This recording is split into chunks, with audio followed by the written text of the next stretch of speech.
Hello everyone, আসসালামু আলাইকুম। কেমন আছেন সবাই? আলহামদুলিল্লাহ, আমরা অনেক অনেক ভালো আছি। দেশ এবং দেশের বাইরে থেকে যে যেখান থেকে আমার ভিডিওটি দেখছেন সবাইকে জানাই অসংখ্য ধন্যবাদ। কারণ আপনাদের মূল্যবান সময় ব্যয় করে যে আমার ভিডিও দেখেন এবং লাইক কমেন্ট করেন, এই জন্য আসলে আমি আপনাদের কাছে কৃতজ্ঞ থাকব। আজকে দুপুরে রান্না করব। আসলে প্রতিদিন তরকারি খেতে একদমই ভালো লাগছে না। আজকে ভাবতেছিলাম যে মাছ রান্না করব, তারপরে ভাবতেছি যে না, মাছটা রান্না করব না, মাছটা একটু ভেজে নিই। তো পেঁয়াজ মরিচ দিয়ে মাছটা ভেজে নিব। আর এই ভাজা মাছের কথা মনে পড়ে গেল একটা বিষয়, যে আমার আব্বা কিন্তু এই ভাজা মাছটা খুবই পছন্দ করতো। তো এখন বুঝি যে তখন তো অতটা ভালো লাগতো না, এখন কেন এত ভালো লাগে। আর আব্বা পৃথিবীতে নেই, তো যে কোনো জিনিস খেতে গেলে যখন মনে করি যে উনি এটা পছন্দ করতো, তখন খুব কষ্ট লাগে। আর এখন মনে হয় যে ভাজা মাছটা অনেক টেস্ট, কিন্তু আগে কিন্তু এটা বুঝিনি। আমার আব্বা যতই তরকারি রান্না করি না কেন, এই ভাজা মাছটা দিলে আর কিচ্ছুই লাগতো না। আর এদিক থেকে বুটের ডালটা আমি রান্না করে নিচ্ছি। ডাল হয়ে গেছে, এদিক থেকে বাগারটা দিয়ে নিলাম।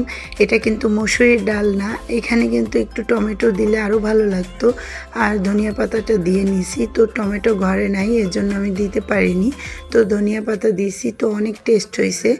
অবশ্য টমেটো থাকলে কিন্তু অনেকটা আরও বেশি ভালো লাগতো। আমার মাছ ভাজা হয়ে গেছে, এই যে দেখেন মাছটা কত সুন্দর লাগতেছে। আর এতগুলো পেঁয়াজ দিলাম, তারপর কিন্তু খাওয়ার সময় পেঁয়াজ খুঁজে পাই না। তো মাছ ভাজা আর মরিচ ভর্তা আর ডাল আজকের মেনুতে দুপুরে। তো খুবই ভালো লাগছে, কারণ একটু একটু ডিফারেন্ট জিনিস রান্না করলে কিন্তু ওই দিনটা একেবারে ফেভারিট হয়ে যায়। আবার এমনটাও হয় যে ভাত কিন্তু অনেক পরিমাণে বেশি লাগে। আমি এগুলো রান্না করেছিলাম।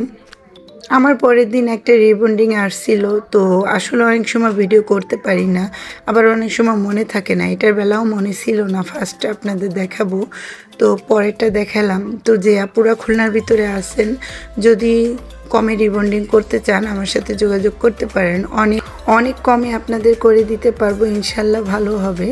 তো খুলনার আপুরাই কিন্তু যোগাযোগ করবেন, অন্য জায়গা থেকে তো আসলে পসিবল না, অনেক দূর, এই জন্য বলতেছি। তো এই দিন তো রান্না করতেই পারিনি, আমার মা রান্না করেছে আর আমরা এই কাজগুলো করেছি।